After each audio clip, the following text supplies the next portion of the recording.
Google Docs also has an option to be published onto the web. So to publish your content onto the web, go to File and then go to Publish to the web.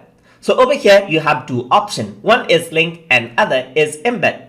So I'm going to go to link right here and I'm going to click on Publish right here. So it asks us, are you sure you want to publish this selection? I'm going to say OK, and a link is generated, which the other users will be able to type it in their URL and view it as a web page, just like this. As you can see, they will be able to view this out. So this is responsive as well. So as you can see, this is how it actually seems.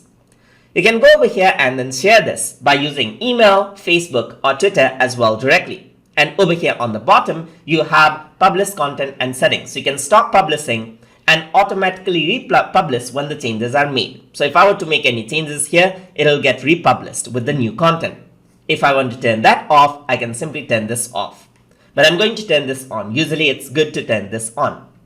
The other option you have for publishing is embedding. So the iframe code is given to you right here. And if you are working with HTML, then you can publish that to the website.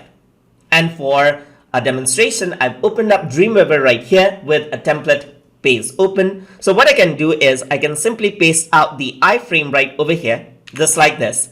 And what happens is that you can see that the content of Google Docs is shown right here. So what I can simply do is work around with this. So I'm just going to change around, let's say, the width of this. Just like this. I'm going to add in a width, let's say for example, something like 700 pixel right over there. And there you go. You can see that it has been resized right over there, just like that.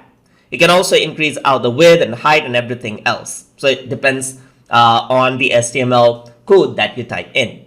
And this is how you can publish your content on the web and then embed the content of Google Docs document onto your own web page as well. So hope you guys learned something as always. And as always, please like, comment, share, and subscribe.